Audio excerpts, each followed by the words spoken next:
Bonjour à tous, Bruno Palmé donc du Maine Libre, ravi de vous retrouver pour cette rencontre avec le pilote Manceau Julien Crenal. Merci à Julien d'être avec nous pour finir en beauté cette année un tantinet morose sous d'autres aspects. Cela ne va pas nous empêcher de garder le sourire et d'évoquer une saison automobile fertile en rebondissement, même si à cause de la Covid, elle a été durement perturbée. On peut se féliciter que les courses d'endurance aient pu avoir lieu cette année, tant au niveau du championnat du monde que de l'ELMS et des 24 heures du Mans, bien évidemment, même si elles se sont déroulées à huis clos. Comme toujours, les 24 heures du Mans, c'est le zénith de l'endurance.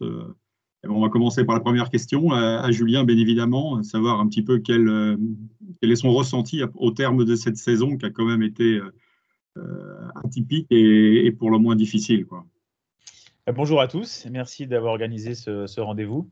Merci à toute l'équipe et puis aux lecteurs avec lesquels je vais pouvoir échanger. N'hésitez pas à me poser toutes les questions qui vous viennent à l'idée. Pour la saison, le but était vraiment qu'elle se passe bien, mais qu'elle ait lieu. Je pense à tous mes coéquipiers aussi, tous les pilotes en général.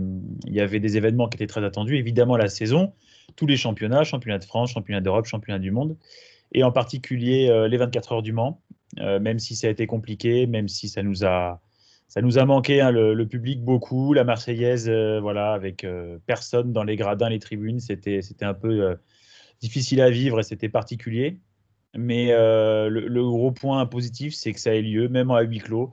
Après, ce qui a pu aussi vraiment favoriser les échanges, c'était les médias. J'ai trouvé que les médias étaient super présents cette année, dans les bonnes conditions. Il y a eu beaucoup de live, il y a eu quand même eu des journalistes, même en nombre assez peu représentés et peu nombreux. On a pu faire pas mal de choses pour faire vivre la course de l'intérieur. Et en tout cas, voilà, belles initiatives de la CO, même si le public nous a fortement manqué. Mais en tout cas, l'essentiel, c'était que les courses aient lieu, que les 24 heures du Mans aient lieu, parce que on sait tous, parmi les professionnels du milieu, que si ça n'avait pas eu lieu, il y aurait des saisons qui auraient pu tomber à l'eau, des sponsors qui ne seraient pas activés cette année. Donc, l'essentiel, c'est que tout le monde, ou quasiment tout le monde, ait pu faire la saison. Ouais. Avant de passer le micro à nos amis lecteurs, lectrices, juste pour compléter ta réponse, elle était vitale. L'engagement des 24 heures du Mans cette année était vital pour toutes les équipes que vous êtes, à savoir qu'une saison sans le Mans n'est pas une saison. Bah alors pour nous, Manceau, évidemment, c'est vraiment très particulier, hein, que ce soit les fans, les commerçants ou voilà, tous les gens qui suivent cette course.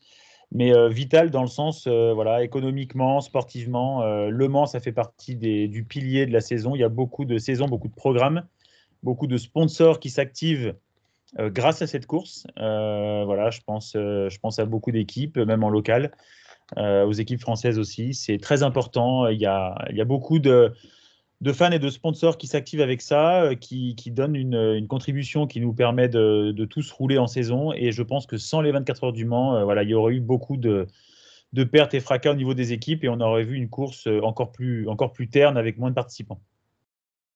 Merci Julien. Eh bien, allez-y, si quelqu'un veut se jeter à l'eau, poser une question à notre ami Julien. Moi, je veux bien commencer.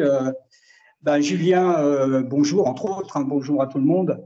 Moi, j'ai eu le plaisir, Julien, de passer une matinée avec toi il y a maintenant 2 ans avec le conseil départemental de la Sarthe. Nous étions dans une commune, je ne me souviens plus laquelle, mais en tout cas, j'ai passé un bon moment avec toi. On avait rencontré les écoles qui était venu voir la voiture qui était exposée, je ne me souviens plus laquelle non plus d'ailleurs, et puis bien sûr des interviews que j'avais pu faire à ton égard. Alors moi, ma première question est la suivante, c'est qu'aujourd'hui, tu es à la 11e participation aux 24 heures du Mans. Je voudrais que tu nous dises un petit peu quel est le meilleur souvenir, quelle est la meilleure édition pour toi sur ces 11 participations? Ah ouais, c'est une bonne question. C'est pas facile parce que Le Mans, c'est toujours particulier, mais bizarrement, ça a été vraiment les premières éditions, mais je me rendais pas trop compte de l'importance de cette course parce que j'en avais pas pris l'envergure. J'ai gagné mes 3 premières participations en 2010, 11, 12, mais c'est qu'après. Alors, un des meilleurs souvenirs, évidemment, c'est mon premier podium et première victoire en 2010.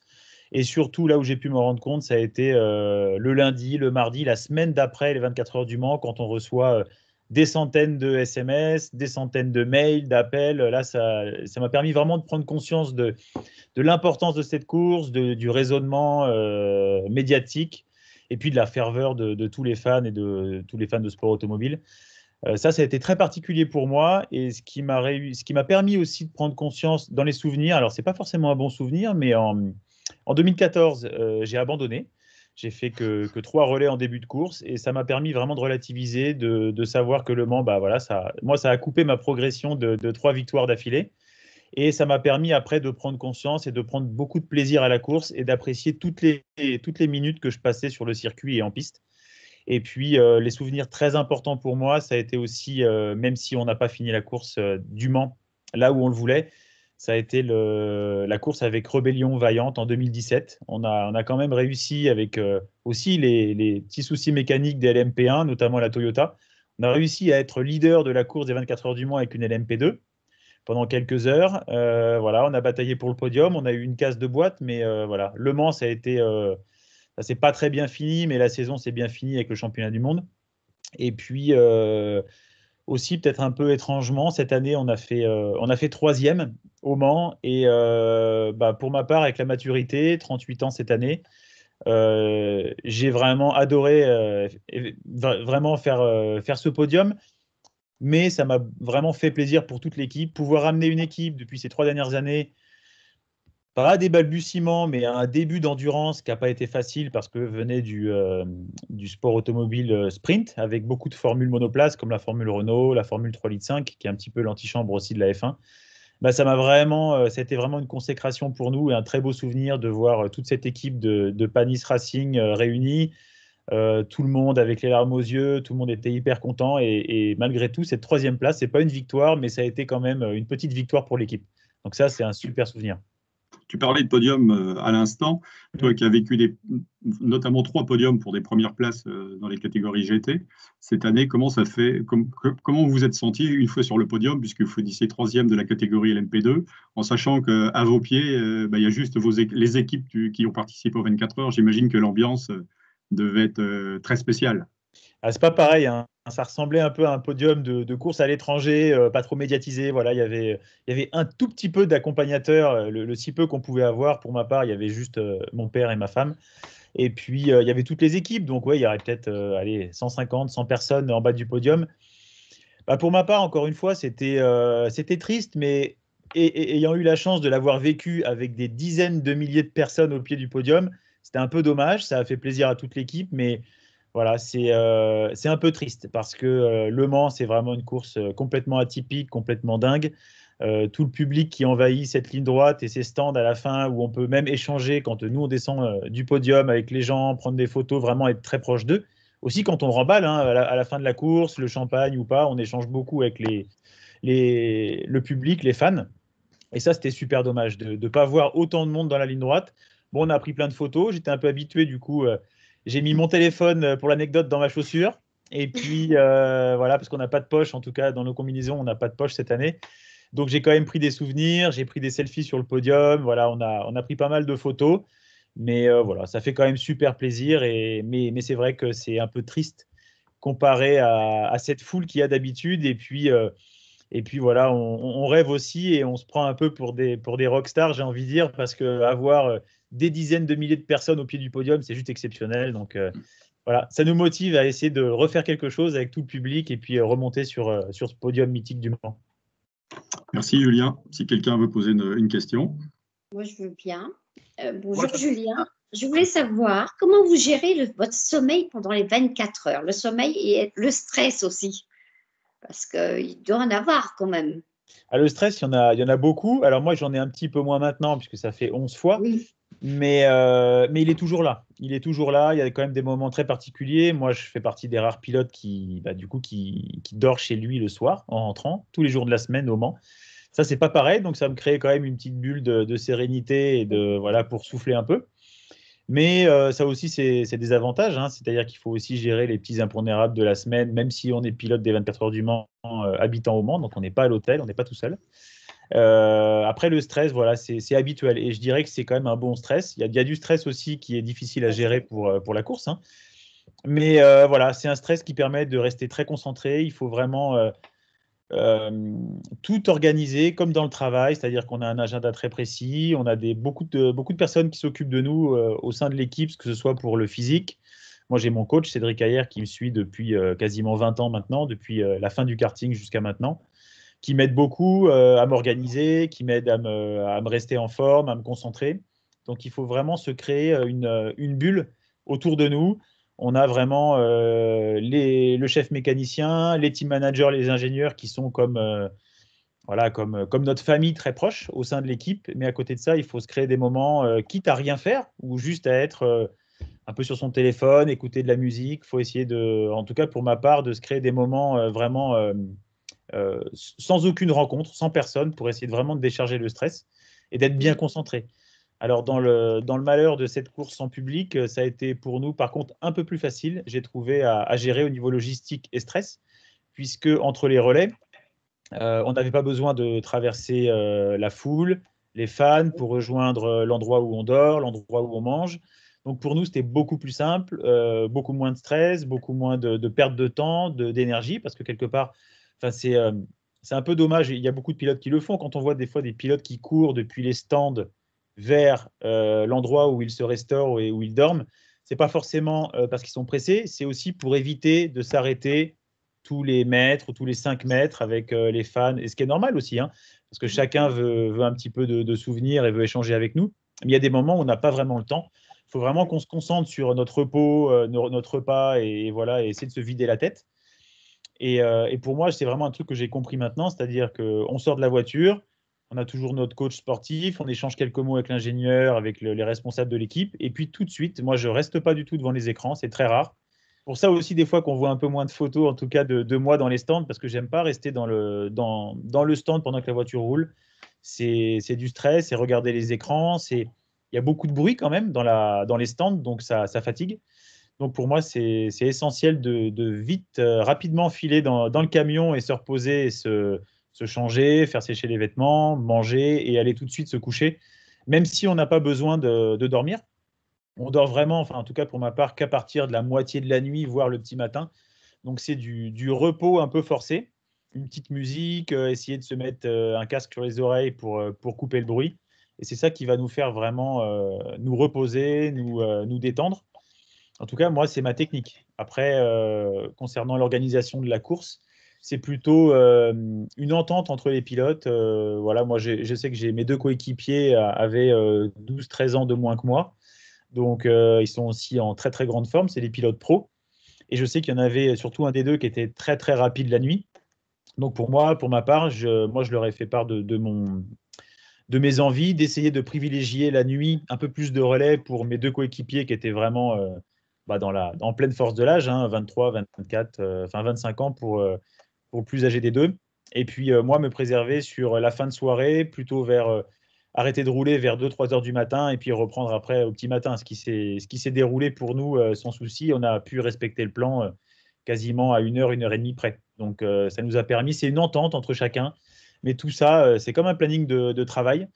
Ça s'organise, tout est écrit. Voilà, on n'est pas du tout, il n'y a pas de part aux 24 heures du Mans à l'improvisation. D'accord, merci Julien. Question suivante, si vous voulez. Alors, moi, j'avais une question peut-être un petit peu plus en lien avec la condition physique. Vous avez dit tout à l'heure que vous avez un préparateur mental, un préparateur physique. Et c'est quoi en fait l'entraînement hebdomadaire d'un champion comme vous en fait? Est-ce que c'est du running, du vélo? C'est un peu toute l'année l'entraînement. Donc là, en ce moment, bon, c'est un petit peu plus cool parce que c'est les fêtes et chacun est occupé. Mais néanmoins, voilà, je tourne au minimum, même dans cette période-là, à 1 à 2 entraînements par semaine. Donc c'est à peu près 1 heure et demie de sport par semaine. Et pour préparer les 24 heures du Mans, donc généralement, c'est 2 mois avant. Donc moi, je passe de 1 à 2 séances par semaine à 3 séances par semaine, vraiment sans déroger. Après, je compte pas des fois le foot ou le tennis ou d'autres activités que je fais le samedi ou le dimanche entre amis. Mais c'est vraiment 3 séances là de 1h30, 2 heures par semaine, 2 mois avant la course. Et puis, ça va être après en fonction un petit peu des envies de chacun aussi. Moi, je sais que la course à pied, c'est pas quelque chose qui me motive beaucoup. J'ai un peu de mal avec ça. Donc, pour tout ce qui est endurance, je travaille beaucoup avec mon coach qui a fait du triple saut, du saut en longueur. Donc, on va sur les stades. On se fait des parcours. On se fait des parcours avec des medicine balls. C'est des ballons plus lourds pour se lancer, pour travailler le gainage, les abdos. On fait beaucoup de pompes, d'abdos, de gainage. On travaille des séances en musculation aussi en salle, avec des petits poids, avec beaucoup de répétitions. Ça, c'est pour l'endurance et le cardio.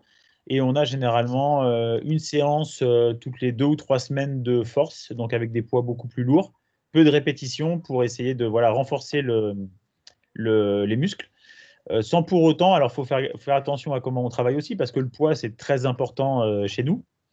Et pour ma part, en tout cas, je suis déjà entre 10 et 12 kilos plus lourd que mes coéquipiers. Alors, c'est moi le plus grand, je fais 1m81. Mais c'est vrai que je pourrais être un petit peu plus en forme, comme on dit. Là, aujourd'hui, enfin, aux 24 heures du Mans, j'étais à 78 kilos.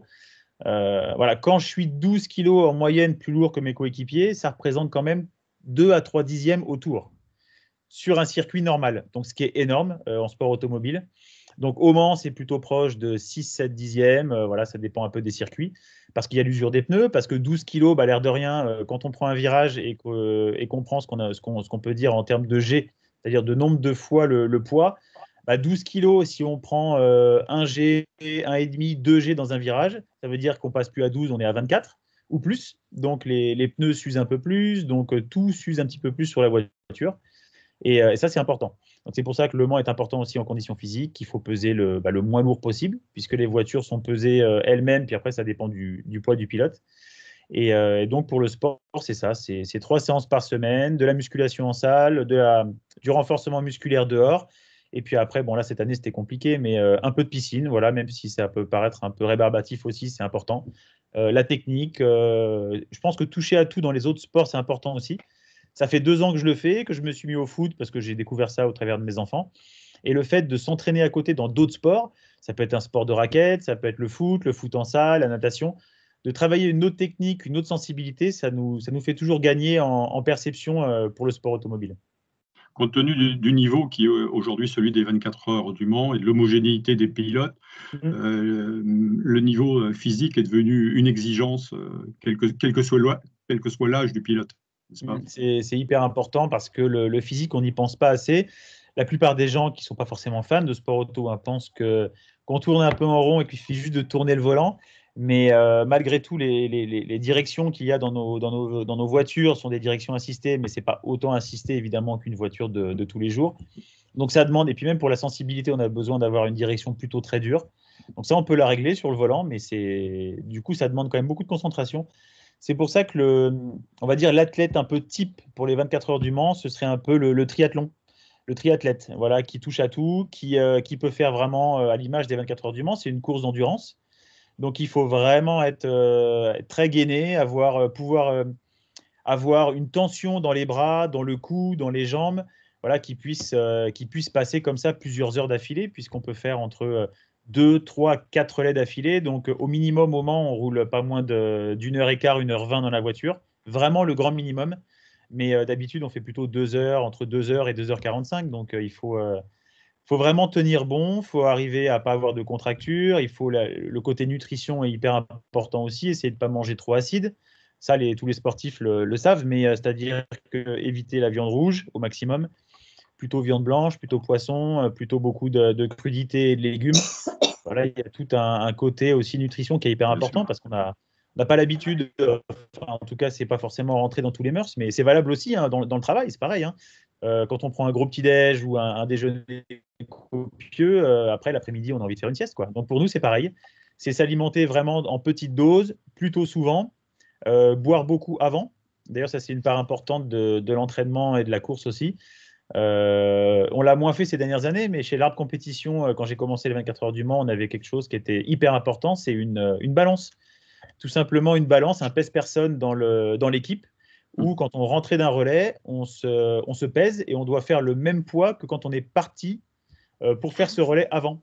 Donc, si on perd 500 grammes, 1 kg, des fois un peu plus d'1 kg d'eau, on doit absolument reboire après le relais pour ne pas être déshydraté, parce que la déshydratation, on ne la sent pas forcément venir. Il faut vraiment boire en amont, parce que déshydrater, être un peu plus faible physiquement, bah, finalement, ça nous fait commettre des erreurs. Ça, c'est vraiment le point qu'on ne s'aperçoit pas tout de suite. Mais comme on a l'habitude, un petit peu comme moi depuis des années, quand on commence à être moins concentré, on commence à faire une petite erreur, on commence à se relâcher un tout petit peu, c'est là que 1, 2, 3 dixièmes, une demi-seconde autour, et puis une petite erreur voilà, à plus de 300 km/h, ça peut coûter une sortie de route, une crevaison, et puis faire perdre toute la course pour toute l'équipe. C'est ça qui est aussi stressant dans les 24 heures, mais c'est important. Donc voilà, avoir l'esprit d'équipe et ne rien mettre de côté. Merci Julien. Question suivante, peut-être. Jean-Claude. Donc, moi, je suis ravi de savoir que la condition physique pour un pilote automobile est très importante parce qu'on parlait de poids, de surpoids. Et pour revenir à la course à pied que je pense connaître bien, il faut savoir que sur un marathon, quand vous avez 1 kilo de plus, je parle que d'1 kilo en plus, c'est 5 minutes en plus que vous allez mettre sur le marathon. Donc voilà, donc tout sport a bien sûr une préparation physique. Moi, enfin, je suis content de voir que même dans le sport automobile, on respecte cette préparation physique. Pour revenir à ce qui nous concerne aujourd'hui, comment vous en êtes arrivé là, Julien, dans le sport automobile? En fait, étant du Mans à la base, c'est naturellement aussi. Et puis mon père a roulé, a fait de nombreux championnats de France en R5 Turbo, en Mini Cooper à l'époque. Voilà, il a gagné plusieurs fois le championnat de France dans ces catégories. Et moi, en fait, donc un peu bizarrement, j'ai donc étant du Mans, je voulais quand j'avais 10-11 ans, je voulais faire de la motocross. Voilà. C'était mon truc, voilà, j'avais envie de faire ça. Et puis mon père étant du sport auto et je pense voulant faire aussi attention à moi, m'avait dit à cette époque-là, il m'avait dit la moto pour toi, ce sera niette, impossible. Donc il n'y aura pas de moto. Par contre, au Mans, on a un circuit de karting à Alain Prost et si tu veux, je t'emmène. Donc du coup, je suis allé voilà, faire des petites sessions de karting de location sur le circuit Alain Prost. Le circuit qui est au centre voilà, du bâtiment, maintenant il sert pour la location. Donc le circuit Alain Prost, voilà, je me suis entraîné, j'ai fait quelques petites séances de karting et puis après, quelques semaines après, on est allé voir Alain Cornet à l'époque de Le Mans Superkart, qui est basé juste à côté de la piste de kart. Et puis voilà, on a commencé à acheter un kart à l'époque qui s'appelait le Formule 10 000. C'était 10 000 francs tout compris. C'est plutôt une formule de promotion qui était accessible. Et puis on avait acheté je me rappelle très bien, un Peugeot 806. Pourquoi? Parce que le karting pouvait rentrer exactement entre les deux roues arrière du minivan, les sièges enlevés. Donc voilà, on s'est baladé un peu entre Le Mans, un petit peu Laval, un petit peu Anceny pour les pistes qui étaient à côté, pas très loin de chez nous. Et puis voilà, j'ai rencontré après différentes équipes. Et puis un an après mon début de karting, c'était le titre de vice-champion de France, le vice-champion de Ligue Men Bretagne en minime, et puis 9e au championnat de France. Voilà, ça s'est enchaîné pas mal, assez rapidement pour moi, champion de France junior. Et puis après, j'ai terminé le kart en même temps. Enfin, j'ai fait quelques années en même temps que Kubica, que Hamilton, Rosberg. Voilà, tous ces grands pilotes-là qui sont en Formule 1 et qui ont gagné des championnats du monde de Formule 1 maintenant. Et puis le karting naturellement, après, au bout d'un moment, habitant au Mans et en entendant à chaque 24 heures toutes les voitures qui pouvaient, je pense qu'à peu près tous les habitants tous les gens qui habitent au Mans, qui ont un petit peu de résonance, le vent porte beaucoup, on en arrive à entendre le passage des rapports des boîtes de vitesse à peu près dans toute la ville pendant la course. J'ai été spectateur aussi de nombreuses années quand j'étais plus petit, quand je faisais du karting. Donc après mon début en sport auto, voilà, on s'est rapproché de plusieurs équipes. Et puis, il y en a une qui m'a accepté avec quelques conditions en faisant une course d'endurance avant avec eux. C'est l'Arp Compétition, voilà, en 2010, qui a dit à moi et mon père à l'époque, c'est OK pour Julien, parce que je concourais déjà en face de lui en Porsche Cup, voilà, parmi les pilotes pros. Et donc, voilà, on s'est inscrit en 2010 pour faire une manche au Paul Ricard pour s'habituer à la voiture. Et ma première participation au Mans. Voilà, c'est un petit peu la continuité, j'étais vraiment typé sprint en faisant beaucoup de monoplace, championnat de France, championnat d'Europe, la Porsche Cup, championnat de France de Porsche avec les courses sprint. Mais voilà, Le Mans, c'est tellement mythique qu'on a voulu au moins s'essayer une fois cette course. Et puis voilà. Après la victoire de 2010, c'était plus un essai, c'était vraiment un objectif. Et j'ai continué 3 ans de suite avec l'Arbre, et puis 2 autres victoires au Mans, puis tout s'est enchaîné comme ça.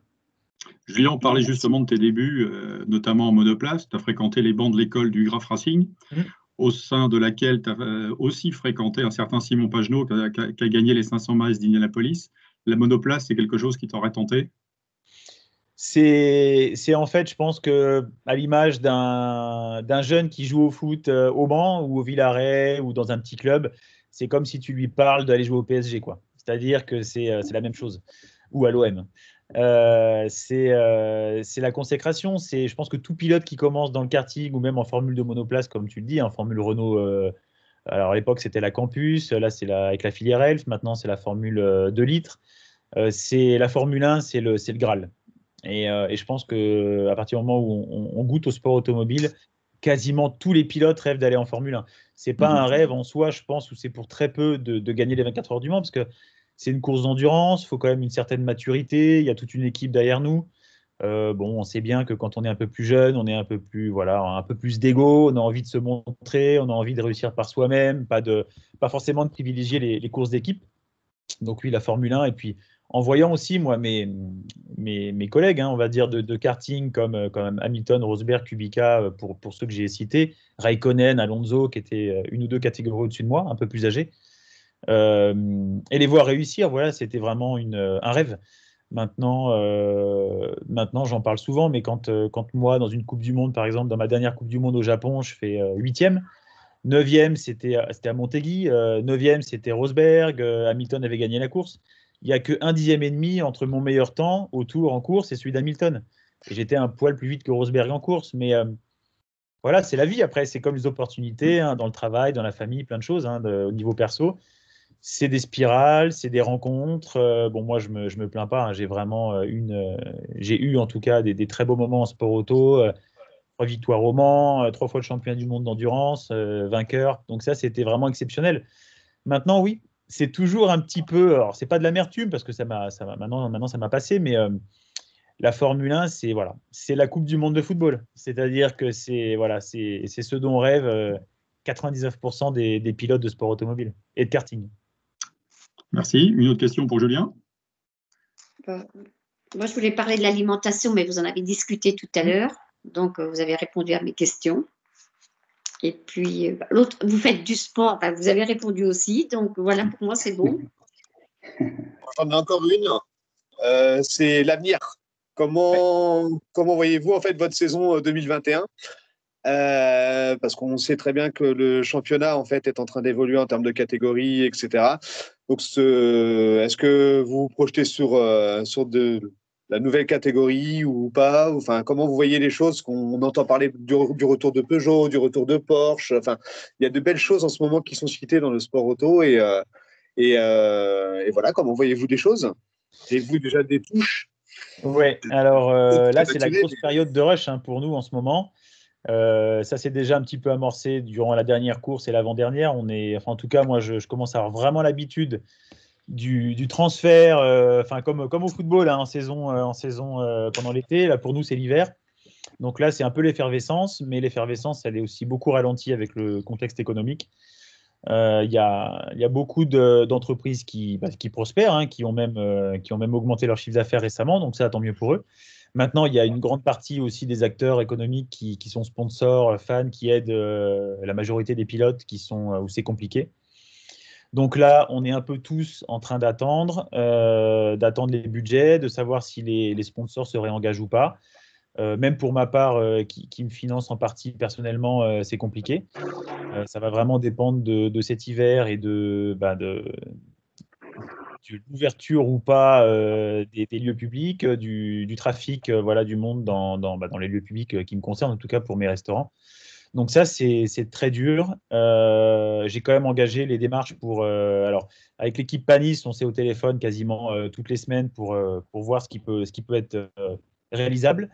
Ils connaissent mon budget de l'année dernière. On a essayé de revoir les choses un tout petit peu à la baisse, même si ce n'est pas forcément le contexte, puisque les économies sont faites au niveau du règlement, mais ça va aussi lentement, puisque bouger des lignes, bouger le règlement.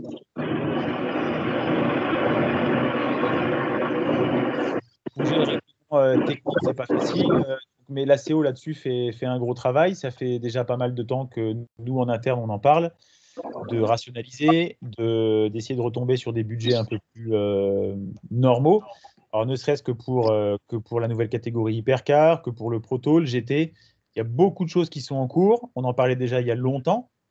Maintenant, je pense qu'avec le retrait il y a quelques années de Porsche, d'Audi, voilà, je pense que tout le milieu a pris une petite claque et il a fallu repenser le système. C'est en train d'être fait. C'est long, c'est pas facile puisqu'il y a aussi les constructeurs qui quelque part imposent un peu le développement des nouvelles technologies comme la récupération d'énergie et autres. Donc ça, c'est en train de bouger aussi. L'hypercar, après, il y a des nouvelles catégories. Donc LMDH, hypercar. Hypercar, je ne suis pas sûr que ce soit une solution qui soit très, très viable à long terme. Ça fait encore créer une nouvelle voiture avec un nouveau règlement. Je suis beaucoup plus confiant, après ça n'engage que moi, mais je suis plus confiant pour le LMDH, c'est-à-dire une voiture qui est inspirée aussi des voitures de catégorie DPI aux États-Unis, c'est-à-dire comme la mienne, c'est une LMP2 améliorée. C'est un petit peu le compromis entre le LMP1 privé, qu'on peut voir comme une écurie comme Rebellion ces 2 dernières années, comme signature qui va s'y inscrire pour cette nouvelle année, Alpine. Le LMDH, c'est quoi? Ça va être une LMP2, donc sans le lest, avec des pneus spéciaux, comme le LMP1, avec un véhicule qui est un tout petit peu plus étudié aérodynamiquement. Voilà, c'est une LMP2 qui est vraiment boostée. Et ça, pour un surplus de budget qui n'est pas énorme. Donc attention au niveau communication, Porsche ne s'engage pas ni Audi en hypercar, il s'engage en LMDH, ce qui est très différent. Et d'après mes sources, pour l'instant, Hypercar, c'est Peugeot et Toyota. Toyota qui avait déjà une voiture qui était préparée, malgré le changement de règlement. Moi, je crois beaucoup plus au côté rationnel du LMDH, qui aura peut-être un système de récupération d'énergie commun, qui coûtera beaucoup moins cher en développement. Voilà, avec un peu comme les voitures des États-Unis, comme les Mazda, comme les Cadillac, c'est-à-dire un avant un peu dessiné qui rappellera la marque engagée. Donc, pourquoi pas imaginer même dans l'avenir, je ne sais pas, une LMDH Renault, Peugeot, Jaguar, BMW, pourquoi pas? Parce que les budgets sont bien moindres que le LMP1 hybride que l'on connaît actuellement, et voire même que l'hypercar. Donc, moi, j'y crois fortement à ce système de récupération d'énergie commun, en attendant l'hydrogène, en attendant toutes ces nouvelles technos. Je pense que Le Mans, évidemment, ça a toujours été une plateforme de développement et j'espère que ça le restera. Et ça, c'est vraiment notre fierté. Virgule. L'écologie et le développement, à aujourd'hui, je pense que ça ne peut pas se penser sans être rationnel et garder les pieds sur terre. Aujourd'hui, le contexte économique n'est pas facile. Malgré tout, on sait pour sûr que du pétrole, on en aura encore beaucoup. En tout cas, moi, j'ai des amis qui sont un peu et pilotes dans le milieu et je pense que nous, nos enfants et les enfants de nos enfants, on ne sera pas trop dérangés par le pétrole. Donc, il y en a encore pour l'instant. Malgré tout, il faut développer le côté aussi non polluant. Même si pour certains fans, depuis entendre des bruits de moteur comme avec l'apparition du diesel ou de l'hybride, c'est un peu, c'est un peu dommage. Comme les moteurs turbo d'ailleurs. Hein. Je ne sais pas s'il y a des fans de Formule 1, mais quand Hamilton a vu au dernier Grand Prix rouler la voiture d'Alonso d'il y a 10 ans, il s'est même arrêté de parler, il a dit « Waouh !» Alors ça lui a donné des frissons. Donc c'est vrai qu'il faut garder quand même les pieds sur terre. On a on a des beaux châssis, des moteurs qui consomment de moins en moins, des moteurs turbo. Voilà, il faut garder le côté authentique. Surtout, je pense qu'au niveau de la pollution de la planète, on est loin d'être les premiers pollueurs au niveau du sport auto. Je pense déjà qu'il va falloir repenser le trafic aérien et le trafic par bateau avant de parler du sport automobile. On a des beaux jours devant nous. Il faut rester vraiment les pieds sur terre, rationnel, essayer de mutualiser les catégories. C'est ce que fait la CO en ce moment, c'est-à-dire d'avoir des voitures LMDH qui pourront courir au Mans, qui pourront courir aux États-Unis, qui pourront courir dans beaucoup de championnats dans le monde. Et puis peut-être, je ne sais pas, Bruno, tu nous confirmeras, mais peut-être une catégorie GT qui sera rebasculée gentiment vers du GT3, c'est-à-dire des voitures qui sont un peu plus dérivées des voitures de série de tous les jours. Donc voilà, tout ça pour une performance qui sera quasiment égale au GTE, qui coûte 2 à 3 fois plus cher à produire et à développer. Donc la passion est là, on pourra toujours aller vite, on battra peut-être plus les records d'année en année, mais au final, je pense que ce qui compte, c'est d'avoir des sensations, d'avoir des bruits de moteur, d'avoir des bruits de pneus, que les voitures elles frottent par terre, et puis de faire plaisir au public. Et qu'elle fasse un petit peu de bruit, ouais, en effet, ouais. Dis donc, Ouais. Julien, si demain on te propose un volant sur une LMDH ou une LMP2, qu'on te demande de choisir tes deux équipiers, qui est-ce que tu prendrais? Bruno Senna, par exemple, peut-être? C'est dur, hein. C'est hyper dur Ouais. parce que j'ai eu la chance vraiment d'avoir des très bons coéquipiers et puis humainement des gens exceptionnels. Bah, j'ai un petit penchant avec Bruno Senna, exact. C'est un pilote, donc c'est le neveu d'Ayrton Senna. On a gagné le championnat du monde ensemble en 2017. C'est quelqu'un qui est extrêmement humble. C'est quelqu'un que je connaissais à peine, qui après le premier jour de Monza en essai libre m'a dit, écoute, voilà, lui il habite à Monaco, pas loin de Monza. Il m'a dit, écoute, viens dormir chez moi, on passe un beau moment, on dîne ensemble et puis tu repars demain. Je le connaissais pas, voilà, donc ça fait partie des gens. J'ai l'impression que c'est peut-être un peu propre à tous les Brésiliens, ça. C'est-à-dire, c'est le côté hyper famille, hyper sympa, beaucoup d'échanges, et puis un pilote extrêmement rapide, qui sait que quand il n'a pas l'auto, il faut rouler un petit peu moins. Et quand ça va bien, on peut pousser. Voilà, c'est quelqu'un de réfléchi et de très vite. Donc Bruno Senna, ouais, je pense que ça fera partie de ma shortlist pour un équipage. Et le deuxième, c'est hyper compliqué. Je suis maintenant très ami avec Will Stevens, mon coéquipier qui a roulé avec moi depuis 3 ans, qui est aussi pilote d'essai chez McLaren en développement. Olivier Pla, c'est un ami d'enfance. Tout ça, c'est des pilotes qui ont des renommées internationales. Après, vraiment, dans un rêve fou, de pouvoir rouler un jour sur la même voiture qu'Hamilton, vraiment, ce serait exceptionnel. Ça, ce serait vraiment extraordinaire. Mais après, en tant qu'ami pilote et rapide, ouais, je pense que Senna, c'est sûr. Et puis j'ai passé des très bons moments avec plein d'autres, hein, avec Albuquerque aussi. Philippe Albuquerque, qui est portugais, qui a gagné toutes les grandes courses cette saison. Le LMS avec United, le WEC avec United aussi, qui a gagné les 24 heures du Mans. Voilà, cette année, il a fait un C'est la résultat révélation. incroyable. C'était complètement dingue. Et moi, j'ai eu la chance de l'avoir en coéquipier chez Rebellion pendant une course en 2017. Et puis voilà, c'est quelqu'un qui a le cœur sur la main. Après, j'oublie pas aussi Nico Prost, hein, qui est un ami et qui a su vraiment amener les voitures dans des conditions pas faciles en 2017. C'est difficile, hein. C'est comme entre choisir Ouais. entre plusieurs meilleurs potes, hein. C'est compliqué. Merci, Julien. Question, s'il vous plaît? Oui, moi, je vais revenir aux 24 heures du Mans. On a coutume de dire que les 24 heures du Mans, c'est la plus belle course automobile au monde. Quel est votre sentiment, Julien, par rapport à ça? C'est vrai que pour nous, on est un peu chauvin. On parle des 24 heures du Mans comme la plus belle course du monde et je pense que ça l'est. En tout cas, ça en fait partie. Moi, j'ai vécu des moments exceptionnels aussi outre-Atlantique. J'avoue que ce qui m'a beaucoup marqué, c'est Sebring. D'ailleurs, on en a pas mal discuté avec Bruno. C'est quelque chose d'incroyable. Honnêtement, on peut reprocher pas mal de choses aux Américains, mais sur le spectacle et la façon d'organiser la proximité du public. Alors, j'ai pas fait Daytona, ça c'est encore un de mes rêves pas accompli, pas réalisé. Mais Sebring, c'est donc les 12 heures de Sebring. C'est une course qui commence l'après-midi, qui finit de nuit. Alors, c'est pas du tout la course qu'on a l'habitude de voir au Mans ou dans des circuits comme Spa, comme Manicourt ou comme le Castellet. Ce sont des très beaux circuits, tout est plat, il y a des grands échappatoires, c'est très beau. Mais Sebring, c'est tout l'inverse. Sebring, je ne sais pas si vous avez tous vu le film Cars, mais c'est un peu ça. C'est du public très proche. C'est des camping-cars avec des drapeaux américains, des drapeaux de toute nationalité érigés sur les camping-cars, des chaises longues, des gens qui dansent la nuit au milieu du circuit parce qu'il y a tout un village. Alors le village qu'on a pu connaître où toutes les nationalités qu'on a au Mans dans les villages à faire des barbecues et autres, des jeux, de la musique à fond. En fait, ça, c'est à l'intérieur du circuit de Sebring. C'est au milieu du circuit, ce qui est assez dingue, hein. Il y a une passerelle, du coup, il y a 2 passerelles, je crois, pour accéder au milieu du circuit. On peut circuler en mini-golf, en mini-voiturette de golf, et c'est complètement dingue.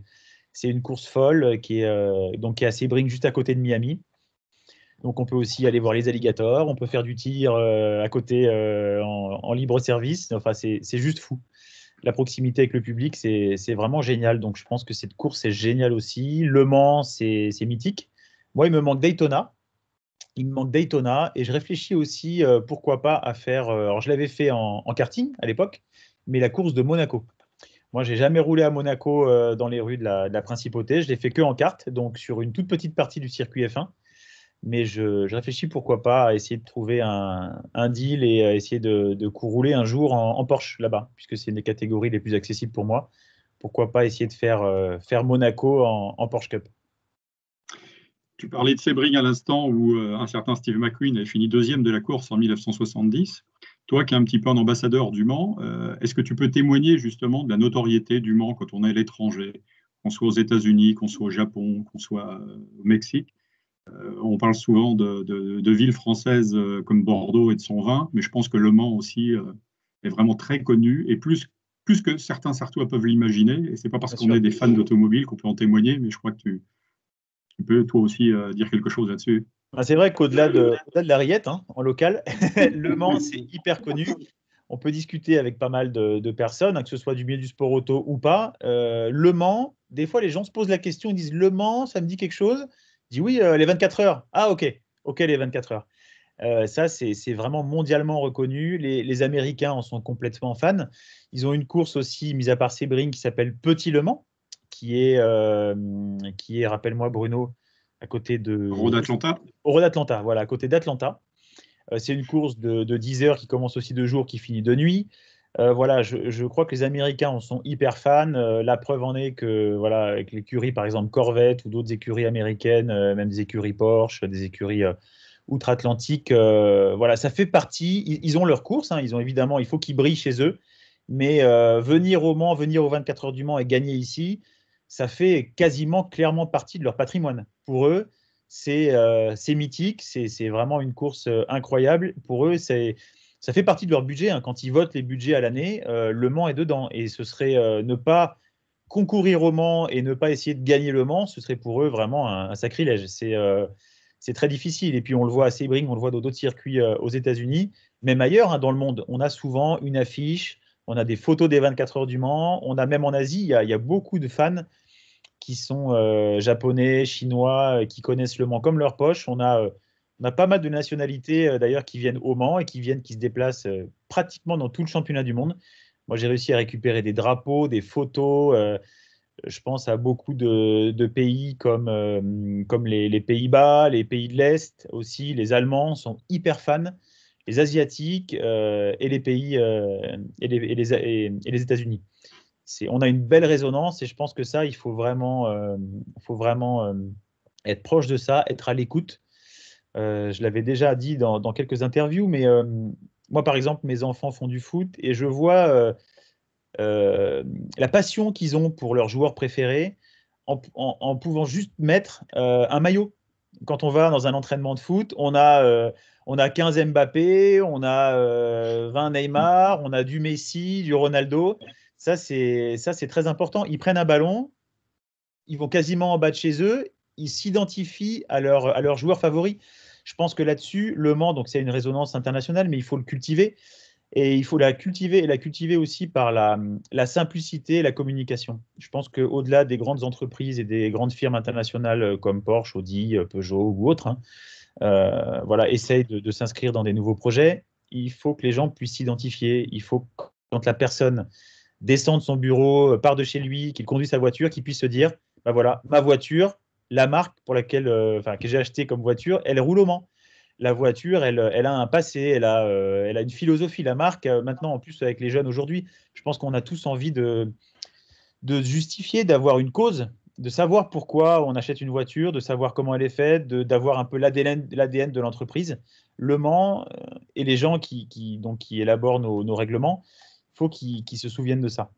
Le public, les fans, c'est hyper important. Il ne faut pas oublier l'émotion et la proximité du public. Ça, c'est très, très important. Alors, le Corona nous a malheureusement privés de ça cette année, et j'espère pas l'année prochaine, mais restons humbles, restons simples et restons surtout proches du public pour que les gens puissent rêver. Merci. Une autre question peut-être? Moi, oui. Julien, on a tendance à dire que souvent les 24 heures du Mans se jouent au petit matin, au lever du jour. Qu'est-ce que vous en pensez? Moi, c'est ce que j'ai appris dès les premières années avec Jacques Lecomte chez l'Arbre. Évidemment, alors, comme on a l'habitude de dire aussi, un championnat ne se perd pas à la dernière course. Un championnat, c'est toute l'année. Bon, là, le championnat aux 24 heures du Mans, c'est dès la première heure. C'est une préparation qui est incroyable. On se doute peu de la préparation psychologique, de la préparation de travail, de planning, de qui va rouler quand, avec quels pneus, quels ingénieurs, quelles décisions prendre sur la voiture. Tout est au millimètre, hein, le réglage de l'aérodynamique, la hauteur de la voiture. Quand on bouge d'1 millimètre l'avant ou à l'arrière, on le sent. Il faut prendre un risque de régler la voiture qui puisse être efficace pour toutes les 24 heures du Mans, pour les 3 pilotes. Ça, c'est compliqué, c'est un premier point très dur. Et en fait, on a l'habitude de dire aussi donc, que la course, on peut compter les points à partir du petit matin parce qu'il y a évidemment, et malheureusement, il y a moins de concurrents. Il y a quand même au Mans une part qui est importante de pilotes pro et pro-amateurs qui n'ont pas forcément l'habitude du Mans, qui sont, on en parlait tout à l'heure, physiquement, qui ne sont pas forcément prêts, comme tous les pilotes. Au Mans, c'est simple, il peut y avoir des pilotes ex-Formule 1, ex-athlètes de très, très, très haut niveau, ou encore en fonction, comme il y a aussi des chefs d'entreprise et des gens qui sont juste passionnés. Alors, une passion rapide et une passion où il y a quand même de l'entraînement derrière, mais où ce n'est pas leur formation et leur ADN de base. Donc, Le Mans, il y a beaucoup de crash, il y a beaucoup de saleté sur les bords de la piste. Il y a tellement de choses à penser quand on est dans la voiture, à essayer de gérer au niveau de la mécanique, que évidemment, on compte les points et la course commence vraiment au petit matin. C'est-à-dire que j'imagine qu'il y a pas loin de peut-être 3, peut-être 5 ou 10 voitures de moins sur le paddock en entier.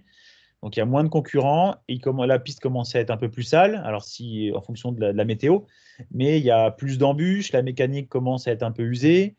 Nous, physiquement, on commence aussi, l'air de rien, à perdre un tout petit peu de lucidité. Il y a la pression qui augmente parce qu'on a passé la grosse pression et la difficulté de la nuit est passée, mais maintenant, c'est la deuxième partie de la course. Donc, Le Mans, c'est aussi ça, c'est que le matin, attention, on est peut-être à la moitié passé, mais c'est pas fini, c'est vraiment pas fini. Et là, il faut rester ultra concentré. La preuve en est pour nous, hein, cette année, j'avais pas le moral un peu bas, mais c'était un peu moyen. On était 4e 1 heure et demie avant la fin. Moi, j'avais fini mes relais. J'étais vraiment en train de prendre ma douche dans le camping-car de l'équipe et où j'ai entendu Bruno Van Destick, du coup avec sa voix qu'on reconnaît parmi toutes les voix, hein, qui a poussé un cri et qui a parlé de l'écurie G-Drive, qui a eu un problème 1 heure et demie avant la fin. Et ça c'est typique du Mans, c'est-à-dire que quand on a regardé leur moyenne, oui, ils étaient extrêmement rapides. Je pense qu'ils avaient une voiture top, mais ils étaient très vite. Malgré tout, moi je les ai vus rouler, c'était prendre toutes les bordures et vraiment très largement, les vibreurs, rouler en dehors des trajectoires. Nous, on a essayé au bout d'un moment, au bout de quelques heures de course, on nous a dit attention, évitez de prendre les vibreurs, faites attention à ci, à ça. C'est vraiment un dosage savant de tout ce qu'on peut faire, parce que ne pas prendre les vibreurs, je l'ai essayé quelques tours, ça perd 1 seconde au tour. 1 seconde au tour sur les 24 heures du Mans, on peut perdre la course. Donc, c'est savoir prendre des risques quand il faut, c'est vraiment juger, essayer d'évaluer tous les paramètres, c'est pas facile. Donc oui, au petit matin, c'est fatigant. Au petit matin, il y a encore beaucoup à faire. Mais il faut vraiment être concentré jusqu'au bout parce que Le Mans, c'est jusqu'à la dernière minute. On arrive quasiment au terme de cet échange. Une dernière question peut-être? Non, c'est bon pour moi. Moi, j'en ai une dernière, si vous voulez bien. Allez. En tout cas, je suis très content d'avoir assisté à cette visioconférence. Hein, c'est super. Ma dernière question, Julien, ça serait aujourd'hui, si vous aviez des conseils à donner à des jeunes pilotes qui voudraient faire carrière dans le sport automobile, qu'est-ce que ça serait comme conseil? Mon conseil, ce serait vraiment de rester passionné, de ne pas voir, même si c'est un peu l'habitude, comme j'en parlais tout à l'heure, la Formule 1 que comme une consécration. Il y a tellement de choses à faire en sport auto, ne serait-ce que par la première chose, c'est s'amuser. On le dit aux jeunes, hein, le plus souvent, amusez-vous. C'est vrai qu'au bout d'un moment, l'amusement laisse place au côté professionnel et vraiment à la rigueur. Mais il ne faut pas hésiter à faire comme moi, à aller au circuit du Mans, aller sur d'autres circuits de karting, de location, à se faire plaisir déjà, essayer de goûter un peu. Alors maintenant, il y a les simulations, voilà, tout le e-racing sur voilà, par ordinateur et faire la course sur les jeux vidéo qui sont vraiment très performants maintenant. Mais voilà, quand on va pouvoir ressortir de chez nous et que ça va être un peu plus calme, sortir, aller faire du karting, aller s'amuser et puis essayer de goûter à ça parce que je pense qu'il y a peut-être des parents qui n'osent pas amener leurs enfants en disant oui, mais alors ça va coûter cher, c'est embêtant, ça me prend du temps. Ok, bah, l'enfance, c'est quand même pas longtemps, ça passe vite. Ça passe vite et il faut en profiter. Donc, je pense que se déplacer 1 ou 2 fois de temps en temps sur un circuit de cartes, bah, déjà, c'est un moment familial. On peut en faire avec nos enfants. On peut les laisser s'amuser. Il y a aussi, j'ai parlé de la CO, mais il y a le KS24 au Mans, qui est une piste qui est couverte.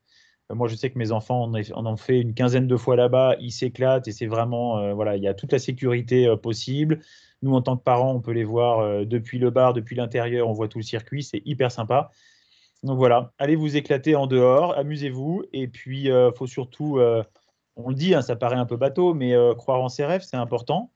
Voilà, tout le monde a un super talent. Il y a très peu de pilotes de Formule 1, évidemment, mais il y a aussi beaucoup de talents. Il y a beaucoup de talents qui ne se révèlent pas. Et il n'y a rien de mieux que de se tester.